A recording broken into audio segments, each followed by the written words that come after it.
வணக்கம் நண்பர்களே.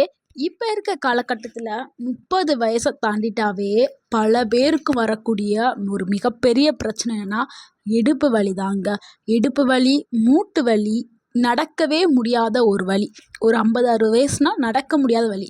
30 வயசில் இடுப்பு வலி, 40-50 வயசில் மூட்டு வலி, 60 வயசில் நடக்கவே முடியாத ஒரு நிலமை. இதுக்காக நீங்கள் கால்சியம் மாத்திரை சாப்பிட்ருப்பீங்க, பலனே இருக்காது. அப்படி இருக்கிறவங்க 5 நாள் மட்டும் இந்த 3 பொருளை நீங்கள் சாப்பிட்டுட்டு வந்தீங்கன்னா எலும்பு தேய்மானம், மூட்டு வலி எல்லாமே மெதுவாக குறைய ஆரம்பிக்கும். ஏன்னா முக்கியமாக இடுப்பு வலி, கை கால் வலி, மூட்டு வலி இது வர்றதுக்கு காரணமே எலும்பு தேய்மானம். நீங்கள் சத்து குறைவான உணவுகளை சாப்பிட்றதுனால தான், சரியான உணவு இல்லாததுனால தான், உடற்பயிற்சி இல்லாத ஒரு வாழ்க்கை, வயிறு ஜீரணம் சரியில்லாத ஒரு வாழ்க்கை, இதனால தான் உங்களுக்கு இந்த பிரச்சனை வருது. ஸோ இந்த கால்சியம் குறைபாடை எப்படி நம்ம சரி பண்ணுறது அப்படிங்கிறத நம்ம இந்த வீடியோவில் பார்க்க போகிறோம். நம்மளுடைய பாட்டி வைத்தியத்தில் இந்த 3 பொருளையும் சேர்க்க போகிறோம். பாட்டி சொன்ன ஒரு கிராமத்து வைத்தியத்தை தான் நம்ம பார்க்க போகிறோம். ஸோ அந்த 3 பொருளுடைய முக்கியத்துவம் நம்ம தெரியணும்ல. அது என்ன 3 பொருள்னா வெந்தயங்க, சீரகம், சுக்கு. இது 3 தான் எடுத்துக்கணும். சுக்குன்னா நிறைய பேருக்கு தெரியாது. இஞ்சியை காய வச்சோம்னா அதுக்கு பேர் தான் சுக்கு. ஸோ அதைத்தான் நம்ம பயன்படுத்த போகிறோம். ஸோ 3 பொருள், அந்த ஒவ்வொரு பொருளும் என்னென்ன மாதிரியான சத்துக்கள் இருக்குது, எதனால அந்த 3 பொருளை நம்ம தேர்ந்தெடுத்திருக்கோம் அப்படிங்கிறத நீங்கள் தெரிஞ்சுக்கிறீங்க. அதுக்குன்னு சில டெஃபினேஷனை கொடுக்குறேன். அதாவது வெந்தயம் எலும்புக்கு ஒரு அடித்தளமாக இருக்குது. கால்சியம் உறிஞ்சும் திறனை அதிகரிக்கிறதுக்கு வெந்தயம் பயன்படுது. மூட்டு வலியை குறைக்கிறதுக்கு உதவி பண்ணுது. எலும்பு தேய்மானத்தை மெதுவாக சரி பண்ணுறதுக்கு வெந்தயம் பயன்படுது. அதனால வெந்தயத்தை நீங்கள் உணவில் அடிக்கடி சேர்த்துக்கிறங்க. வெந்தய களி அந்த மாதிரி செஞ்சு சாப்பிடுங்க. இல்லை நம்ம பார்க்க போகிற இந்த மாதிரியான ரெமெடியாவும் நீங்கள் செஞ்சு சாப்பிட்றது ரொம்ப நல்லது. ஸோ அடுத்து நம்ம பார்க்க போகிற பொருள் என்னென்னா அதாங்க ஜீரகம். ஜீரகம்னாவே எல்லாருக்கும் என்ன தெரியும்? ஜீரண சக்தியை மேம்படுத்தும் அப்படின்னு தெரியும். ஆனால் அதையும் தாண்டி கால்சியத்தையும் கொடுக்கக்கூடும். சாப்பிட்ட கால்சியத்தை சரியாக நம்ம உடலில் சேர்க்குற வேலையை ஜீரகம் செய்யுது. வயிற்றில் ஏற்படக்கூடிய வீக்கம், வாய்வு இதெல்லாம் குறைக்கிறதுக்கும், மூட்டுகளில் இறுக்கமும் தளரும் சரி பண்ணுறதுக்கு உதவி பண்ணுது. அடுத்து நம்ம 3ஆவதாக பார்க்கக்கூடிய பொருள் என்னென்னா சுக்கு தாங்க. இது ரத்த ஓட்டத்தையும் வலியையும் குறைக்கிறதுக்கு பயன்படுது.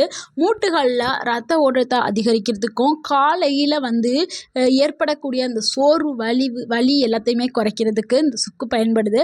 அதே மாதிரிக்கு உடலுக்கு ஒரு சூடையும் கொடுக்கக்கூடியது. ஏன்னா குளிர் காலத்தில் நம்ம குளிர் காரணமாக காலையில் நம்ம எந்திரிச்சு எந்த வேலையுமே செய்ய முடியாது.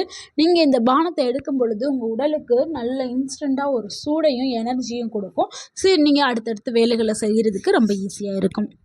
ஸோ இந்த 3 பொருளுமே ஒரு அற்புதமான மருந்து மாதிரி உங்களுக்கு செயல்படுது. இது எப்படி தயாரிக்கணுங்கிறத பார்த்துடலாம். வெந்தயம் 1 டீஸ்பூன் எடுத்துக்கிறங்க, ஜீரகம் 1 டீஸ்பூன் எடுத்துக்கிறங்க, சுக்குப்பொடி மட்டும் 1/2 டீஸ்பூன் எடுத்துக்கிறங்க.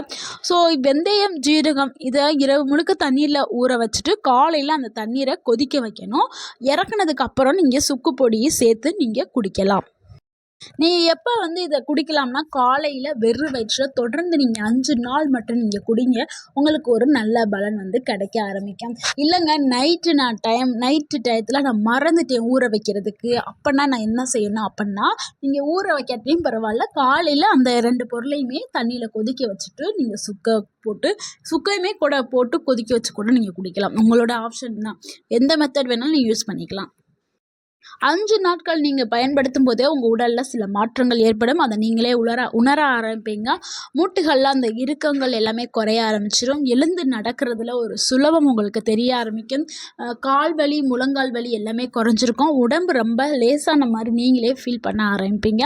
ஸோ இவ்வளவு நன்மைகளை கொண்ட இந்த பானத்தை எல்லாரும் குடிக்கலாம்னா எல்லாரும் குடிக்கக்கூடாது. ஸோ யாரெல்லாம் இதை எடுக்கக்கூடாது அப்படிங்கிறத பார்த்துலாம். கர்ப்பிணி பெண்கள் எடுக்கக்கூடாது. அதிகமாக சூடு உள்ள உடம்பு உள்ளவங்க எடுக்கக்கூடாது. அல்சர் அதிகமாக இருக்கிறவங்க எடுக்கக்கூடாது. அப்படியே நீங்கள் எடுக்கணும் அப்படின்னா உங்களுடைய டாக்டர்கிட்ட நீங்கள் சின்னதாக அட்வைஸ் வாங்கிட்டு எடுக்கிறது ரொம்ப நல்லது. இந்த 5 நாட்களில் நீங்கள் அதிகமாக கூல்ட்ரிங்க்ஸ், அதாவது கூலிங்காக வச்சு கூல்ட்ரிங்க்ஸ் குடிக்கிறது, பேக்கெட்டில் அடைக்கப்பட்ட உணவுகள், ஜங்க் ஃபுட்டு, அதிகமாக சர்க்கரை இது எல்லாமே தவிர்க்கணும். ஏன்னா அப்போ தான் இந்த இந்த இந்த பானம் வந்து உங்கள் உடலில் வந்து வேலை வந்து பர்ஃபெக்டாக பண்ண ஆரம்பிக்கும். ஸோ எலும்பு தேய்மானம் வந்து விட்டது, திரும்ப சரியே ஆகாதுன்னு யாருமே நினைக்காதீங்க. கண்டிப்பாக அதை நம்மளால் சரி பண்ண முடியும். அதுக்கு நீங்கள் நம்பிக்கையும் இந்த மாதிரியான இயற்கை உணவுகளையும் நீங்கள் எடுத்து பண்ணும் பொழுது கண்டிப்பாக எலும்பு தேய்மானம் வந்து சரியாக்கப்படும். நம்மளுடைய பாரம்பரிய உணவு சரியாக நம்ம பயன்படுத்தினாலே போதும். மருந்தோ மாத்திரை நமக்கு தேவையில்லை, உடம்பு தானாகவே சரியாயிடும். ஸோ இந்த வீடியோ உங்களுக்கு பயனுள்ளதாக இருந்திருந்தால் இந்த வீடியோக்கு ஒரு லைக் பண்ணுங்கள். இந்த வீடியோவை உங்களுடைய ஃப்ரெண்ட்ஸ் அண்ட் ஃபேமிலிக்கு ஷேர் பண்ணுங்கள். மறக்காமல் எங்கள் சேனலை சப்ஸ்கிரைப் பண்ணுங்கள், எங்களுக்கு சப்போர்ட் பண்ணுங்கள், கமெண்ட் பண்ணுங்கள். தேங்க்யூ.